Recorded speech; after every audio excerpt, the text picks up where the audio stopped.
Halo semuanya, kembali lagi bersama saya Manti Gulisti. Di video kali ini saya akan menjelaskan materi tentang seksualitas ikan. Langsung saja kita ke pembahasan yang pertama, yaitu seksualitas ikan. Seksualitas ikan adalah karakteristik yang membedakan ikan jantan dan betina. Seksualitas ikan dapat dilihat dari ciri seksual primer dan sekunder.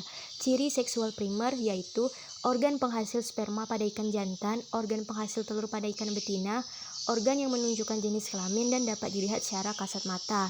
Ciri seksual sekunder yaitu perbedaan warna antara ikan jantan dan betina, perbedaan bentuk tubuh antara ikan jantan dan betina, perbedaan panjang sirip antara ikan jantan dan betina, dan perbedaan agresivitas antara ikan jantan dan betina. Selanjutnya di sini juga ada reproduksi ikan. Ikan melakukan reproduksi secara eksternal, yaitu pembuahan terjadi di luar tubuh induk ikan. Ikan jantan dan ikan betina akan saling mendekat, lalu ikan betina akan mengeluarkan telur, kemudian ikan jantan akan mengeluarkan spermanya.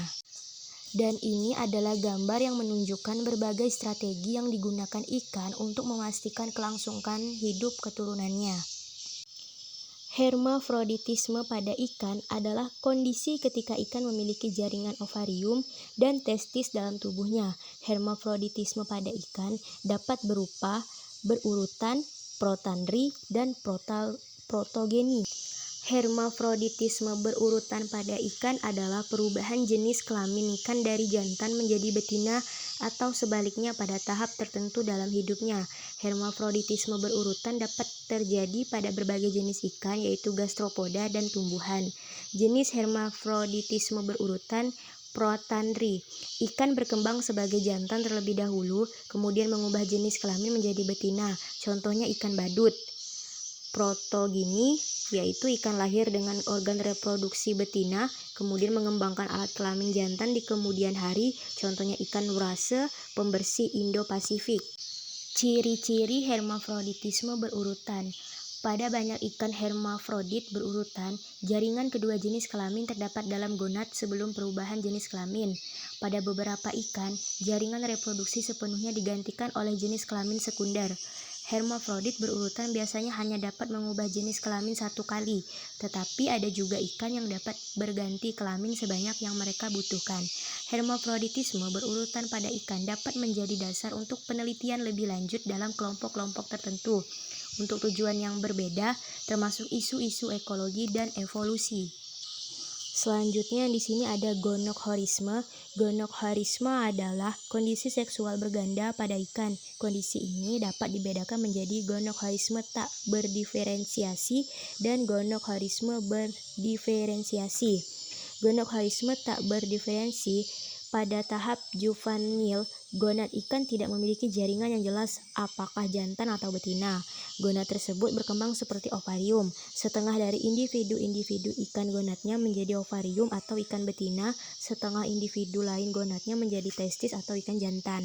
Gambar tersebut adalah ilustrasi yang menunjukkan anatomi internal ikan dengan penekanan khusus pada organ reproduksi ikan tersebut.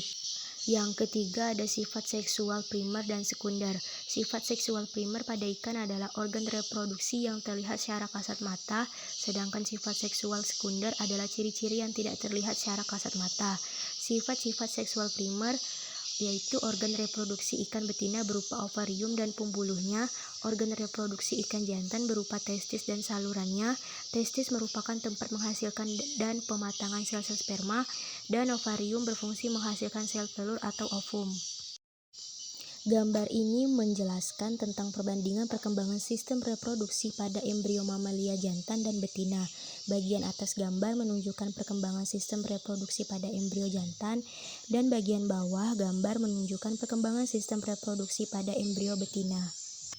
Dan ini adalah gambar diagram yang menggambarkan anatomi sistem reproduksi dan ekskresi pada hewan betina, kemungkinan besar katak atau amfibi lainnya. Gambar ini menunjukkan perbedaan antara ikan betina dan jantan berdasarkan ciri-ciri fisik yang terlihat pada lubang urogenitalnya. Selanjutnya, sifat seksual sekunder. Ciri seksual sekunder yang permanen atau tetap yaitu tanda ini tetap ada sebelum, selama, dan sesudah musim pemijahan.